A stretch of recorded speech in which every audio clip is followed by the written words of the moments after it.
So recently a YouTuber by the name of Jack Gordon sent a flat earther to space for an episode on his YouTube channel, allegedly. It was actually supposed to be me, but I couldn't fly out to Wyoming in 24 hours, so they chose someone else and they asked me to do an analysis of their trip to space. So they send the flat earther up there by putting these virtual reality looking goggles on his face and basically tap him into a live feed of a high altitude balloon launch at about 18 miles high. So I did my analysis or my rebuttal, and as expected, they only show about 10 seconds. Pleasure doing business with you. But Sebit wasn't the only flat earther we showed this footage to. We got emails back from tons of flat earthers that watched it and tried to debunk it. Some may think you see curvature, but I can assure you that you don't. They all had different opinions. And I absolutely put their entire adventure to bed. You know, if you watch it or you do any little bit of research, you would see that the smartest person on your side of the argument has already stated that it's impossible to see curvature from 62 miles high. Your launch went 18 miles. So to have a debate about seeing curvature there is really pointless. Like I said, this would be like going to find a specific bear in the backwoods of Texas, and when you ask the wildlife expert about it, he says this bear's never been seen in America, it's only found in Russia. It's a complete waste of time. In a nutshell, there's no curvature at 18 miles high, nor 62 miles high, or anywhere for that matter. And here is my full analysis. So this is a high altitude balloon launch. This is purported to be at about 18 miles high. Now, some may think you see curvature, but I can assure you that you don't. If you take clear shots, I happen to have friends that have sent balloons slightly higher than this, 20 plus miles high. You can see at nighttime, without as much, haziness and cloud cover on the horizon, that the horizon is perfectly flat and eye level. This has been replicated numerous times over and over. And no matter how high we go, 20 miles is about as high as we can get. The horizon is always shown to be perfectly flat and eye level. Now you may be asking yourself, I've seen some high altitude balloon footage where it looks like the horizon is curved. There's a couple ways that can be happening. The most common one is they're using a wide angle or a GoPro lens. Now, we noticed this during the Vice launch where they sent a joint up into space. In the very beginning of the video, the Earth is drastically curved from the ground level, proving that it is a GoPro or wide angle lens, giving the illusion of a curved horizon. The same thing was used during the Felix Baumgartner Red Bull jump, where he did his edge of space jump from about the same height. We're shown a drastically curved horizon, but when you see the real shots out of the capsule without the GoPro lens, you see the horizon's perfectly flat. And the other telltale sign to notice that is when the camera is bouncing around up there, you'll see the Earth go from drastically curved to flat to even inverted at times. As you'll see in these videos showing now, the top left one is bouncing around, changing the shape all the time, while the ones on the lower video are remaining perfectly flat, just as we observe. So then you also have to ask yourself, how come when NASA shows us pictures and videos from around 100,000 feet and they show this very dramatic curvature of Earth, then we send amateur balloons higher than that and it's shown to be perfectly flat? It's okay if that's not where the curvature was and maybe they were using a GoPro for that launch, but it's very deceptive to not tell the public and present it as if it's the true curved horizon. And last but not least, if you still want to dispute this, if you think maybe you saw it from an airplane, maybe you saw it during skydiving, maybe you saw it in one of these high altitude balloon launches, let me remind you that mainstream science agrees that you cannot even dream of seeing curvature from 62 miles high. Now let me repeat that. We just had a little debate and discussion about 20 miles high with a high altitude balloon launch. Neil deGrasse Tyson, leading astrophysicist and essentially the authority on space science, has said on numerous occasions that Felix Baumgartner, nor Richard Branson and Jeff Bezos during their edge of space flights, not even 62 miles high, can they dream of seeing curvature. So there's no curvature that has ever been detected in any high altitude balloon launch. And if that's something that you've seen, you may want to check, rewind the video, and see if there was a curved horizon from the ground level. That will tell you everything you need to know and who's being honest about their launches. And that dude who jumped out of a perfectly good balloon, what's his name? Felix! Felix Baumgartner, the honesty of it would greatly diminish what I think people thought he was actually doing. And not only that, they made sure to photograph him standing there with a really wide-angle lens, which curves horizontal lines. Okay. So in the photo, you see this curvature of Earth's surface, and he said, wow, he's in space, look at that. No, he's not. At that height, you don't see the curvature of the Earth if you are 2 millimeters above this beach ball. You just don't. That stuff is flat. Wow. So I just got to give a special thanks to everybody who was making excuses about why it's not good to have a live, friendly discussion about this topic. I mean, y'all are really cracking me up. What's the first one? The first guy actually agreed to a discussion, but then said, oh no, I've got plans with my girl, maybe tomorrow. And then when tomorrow came, it was, oh, what's the point? What is there to discuss? What? Isn't this one of the most complex, multifaceted, controversial topics around right now? What is there to discuss? Have you lost your mind? And then the next person, well, I don't, I think that you're just gonna, people who use live debates can use slick rhetoric. What? You're afraid that if we talk in a discussion, that it's going to, my rhetoric is going to outweigh your facts? What kind of sense does that make? What if I said that? Oh, I don't want to talk to that globe person because even though I'm right and they're completely wrong, I'm afraid they may talk too slick. What? And then everybody else is basically, oh, there's no point. There's no point to do. There's nothing to discuss. There's nothing to discuss as you leave 20 more comments under my post. It's absolutely comical that people think that it's better for me to sift through hundreds of comments, lose track of them, misinterpret people. That's a better way to communicate than a live discussion? Now, I did have some pilots and sailors comment and reach out in direct message, but you all really don't want to know what they said, do you? I mean, it doesn't help your case at all. They basically told me that nothing about their profession proves that the Earth is spherical, and that many of them, when they looked further, they found out where we actually lived. So if anyone has a pilot or a sailor, I mean, please, let's do it. I want to have a discussion. I want to talk about those boats going over the horizon. I want to talk about what these other pilots have seen at 30 to 40,000 feet. Because if not, I'm just going to have a discussion by myself and do a Q&A, which I think is kind of boring. I don't want to just talk to myself. So if anyone can find someone, please reach out, send them over.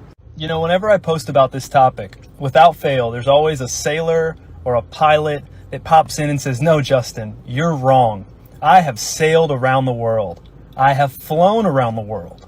Well, this is an open invitation to any pilot or sailor that would like to come on and discuss with me. I want to know specifically, what is it about your profession, about your decades-long experience out on the water or up in the air? What is it that tells you that the Earth is a sphere? I'd love to discuss it. I have apparently no idea what I'm talking about, never sailed a boat, never flown a plane. But I'd love to talk about what makes you think that your experience out there proves the Earth to be spherical. We can talk about circumnavigation, boats going over the horizon, the way that airplanes fly. We can even talk about the NASA, FAA, CIA, and Army documents that talk about a flat, non-rotating Earth in their training manuals. And believe it or not, I've been challenging people to this discussion. You know, I don't want to have a debate where I jump all over you or have any of the commenters gang up on you. I just want to have a discussion. And ironically, no one wants to do that.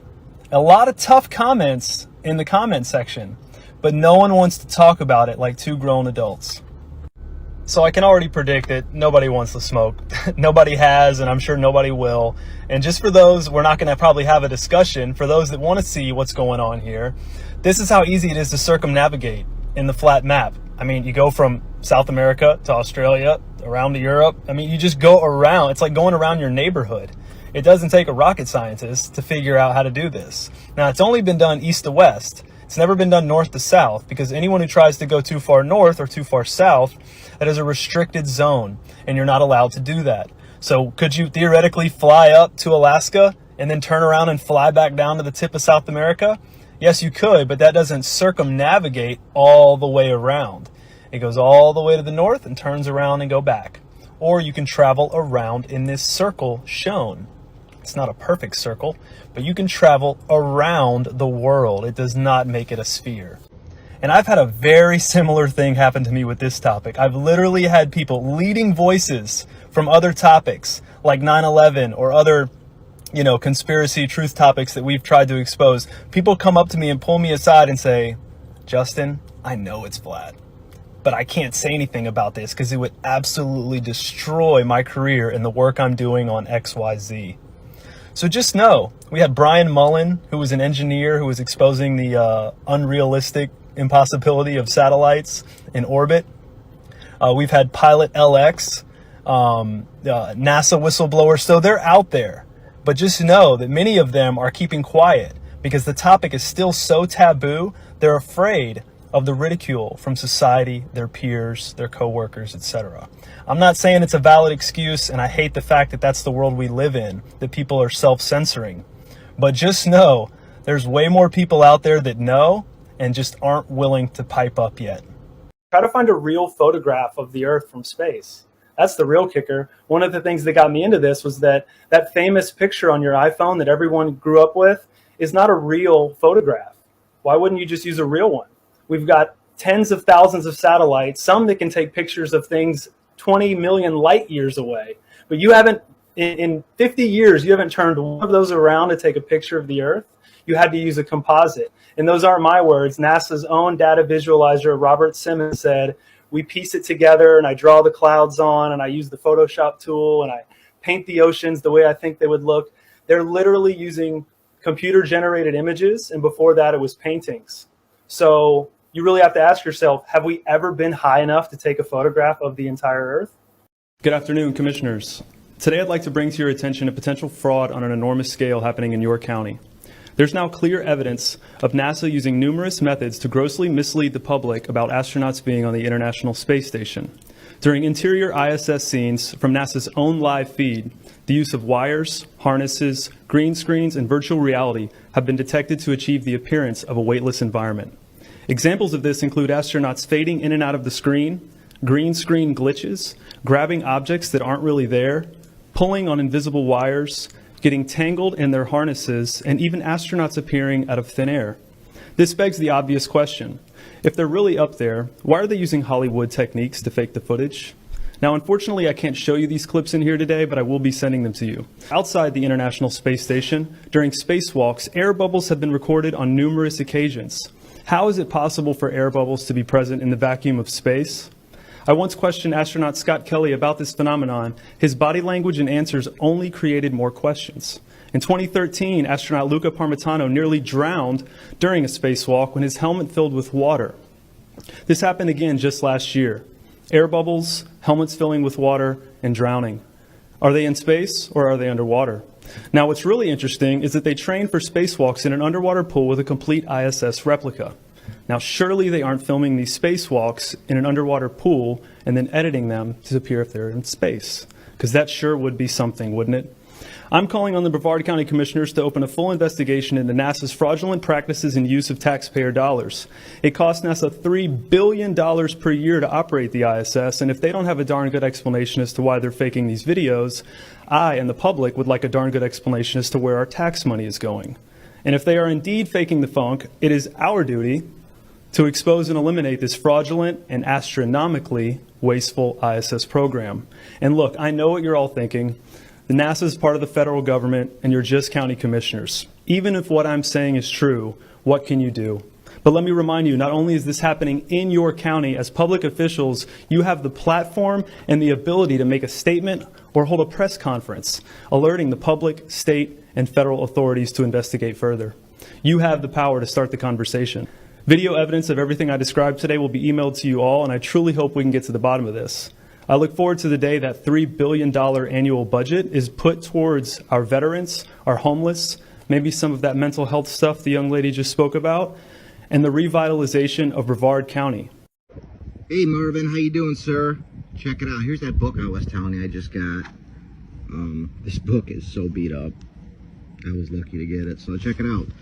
Page 318. Right down here, 6,900, the diameter of the equator.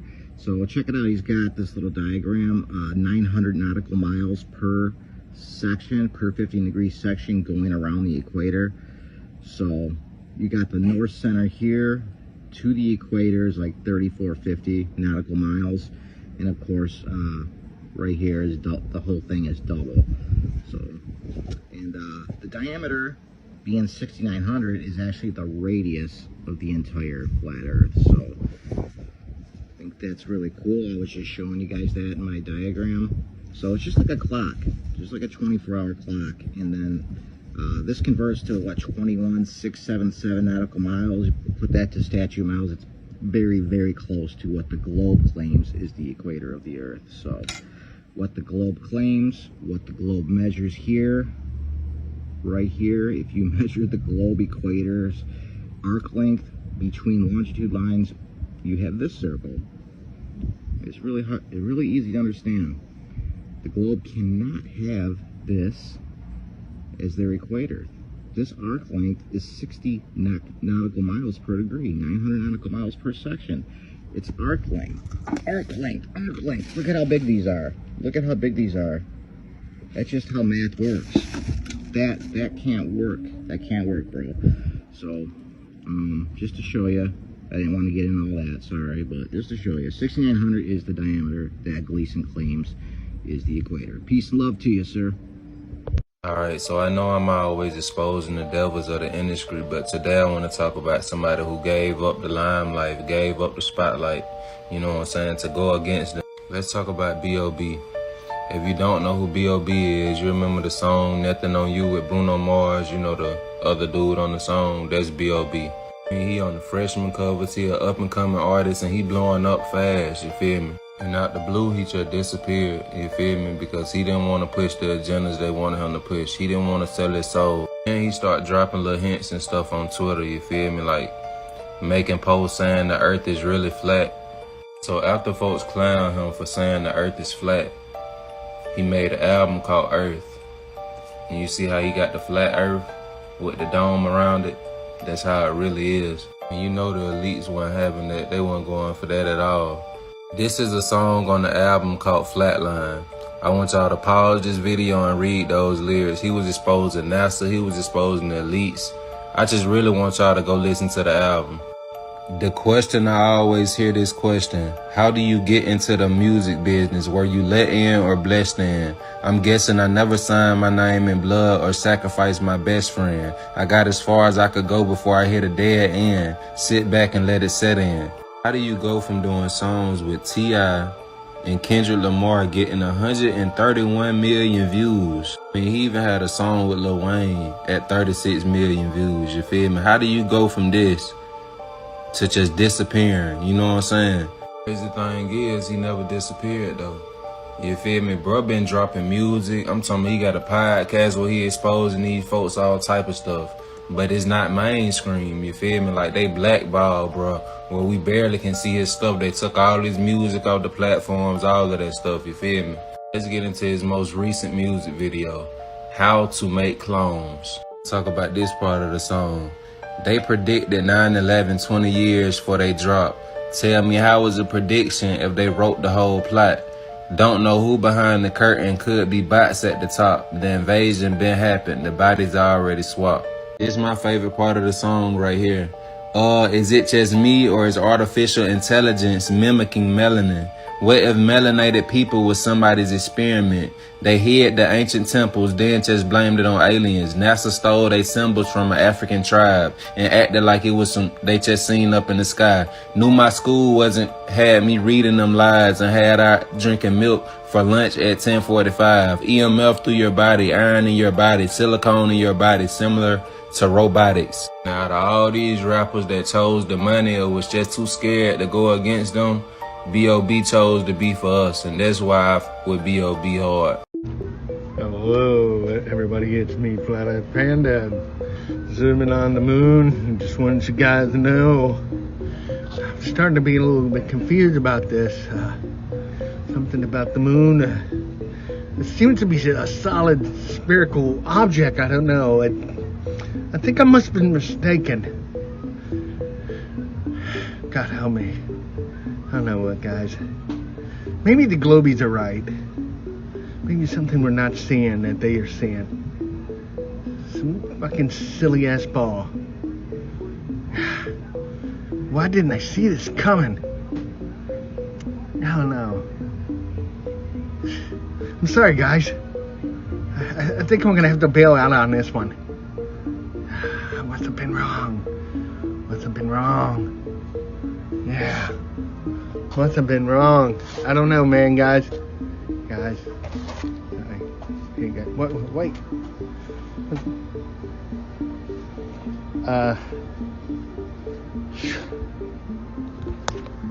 Fuck! Nobody's falling for the spherical globe. The moon is not solid, and the moon is not a sphere, and it does not rotate. It turns clockwise, and it's plasma. No man has ever landed on the moon. So, booyah. See how NASA can lie? So could anybody. Think for yourself. Question everything, my friends. The Flat Earth map dates back over 1,000 years. This map is credited to being created by a Persian astronomer, Al-Biruni, who lived between 975 AD to 1048 AD. It's the official map of the United Nations and also the United States Geological Survey. It used to be present in many places before the creation of NASA and the Antarctic Treaty in 1959. Here you see it with Admiral Byrd. This map has been restored by Dmitry from Russia with suggestions of mine, Idialenkar. Known by my YouTube channel Flat Earth Banjo, I asked Dmitry to include the Bermuda Triangle and Point Nemo, a place deep in the Pacific where NASA buries rockets. Then Robert Tozzi, a professional mapmaker, came along and enhanced the map even more. There are many people now selling this map online, but if you could order it from my online store, I would greatly appreciate it. Visit my online store today and order one of the items. I humbly thank you.